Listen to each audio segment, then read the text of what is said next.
आहिस्ता आहिस्ता आईं। जब उन्होंने वो खाने देखे तो हैरत से महबूत रह गईं।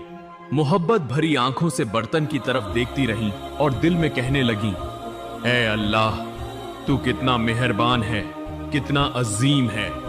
वो समझ गईं कि ये कोई आम खाना नहीं था। ऐसी खुशबूदार रोटियां और शहद और खजूरें तो जन्नत का रिज्क है। इधर नन्हे हसन व हुसैन रजी अल्लाहु अन्हुमा भी आ गए और बोले, अम्मा जान, ये खाना किसका है और कहां से आया है? हजरत फातिमा रजी अल्लाहु अन्हा ने फरमाया, बेटा, ये हमारा है। अल्लाह रब्बुल आलमीन ने हमारे लिए जन्नत से भेजा है। हसन व हुसैन रजी अल्लाहु अन्हुमा ने कहा, अम्मा जान, क्या ये सच है? उन्होंने फरमाया, हाँ बेटा, ये सच है, ये अल्लाह की रहमत है।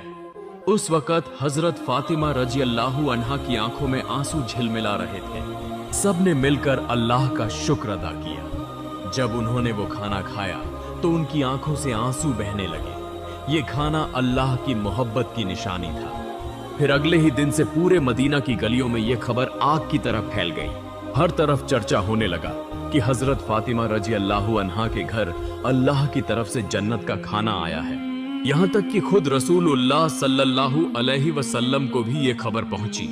ये सुनकर कुछ लोग हैरान हुए, कुछ ने यकीन किया और खुश हुए। बहुत से लोगों का ईमान और मजबूत हो गया। लेकिन दूसरी तरफ कुछ मुनाफिक जो शक करने वाले थे, इस बात को मानने को तैयार न थे। कुछ हंसने लगे।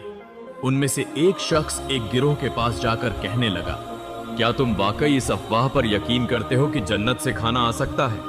उन लोगों ने कहा, अल्लाह चाहे तो सब कुछ मुमकिन है, लेकिन सिर्फ फातिमा के लिए ही जन्नत से खाना क्यों आए? ऐसे शुबुहात आहिस्ता आहिस्ता मदीना में फैलने लगे। जब मोहम्मद रसूलुल्लाह सल्लल्लाहु अलैहि वसल्लम के कानों तक ये बात पहुंची तो आपने सबसे फरमाया, ऐ अहले मदीना, क्या तुम इस बात पर ईमान नहीं रखते कि अल्लाह अपने बंदों के लिए गैर मामूली इंतजाम कर सकता है? अगर अल्लाह ताला मुझे मेराज की रात जन्नत में ले जा सकता है तो क्या वो मेरी बेटी के लिए जन्नत का खाना नहीं भेज सकता? मेरी बेटी फातिमा जन्नत की औरतों की सरदार है। अल्लाह ने उसे जो मकाम अता फरमाया है वो बेमिसाल है। ये वाकया उसी मकाम की एक निशानी है। फिर रसूलुल्लाह सल्लल्लाहु अलैहि वसल्लम ने सूरह ए तलाक की एक आयत तिलावत फरमाई, जिसका मफहूम है, जो शख्स तकवा इख्तियार करता है, अल्लाह उसे ऐसी जगह से रिज्क अता फरमाता है जहां से वो गुमान भी नहीं करता। ये सुनकर सब खामोश हो गए। सहाबाए किराम का ईमान और ज्यादा मजबूत हो गया। जब ये वाकया पूरे मदीना में एक हलचल का सबब बना तो मुनाफिक काफिर गुस्से से पट पड़े। चुनाचे उन्होंने अपने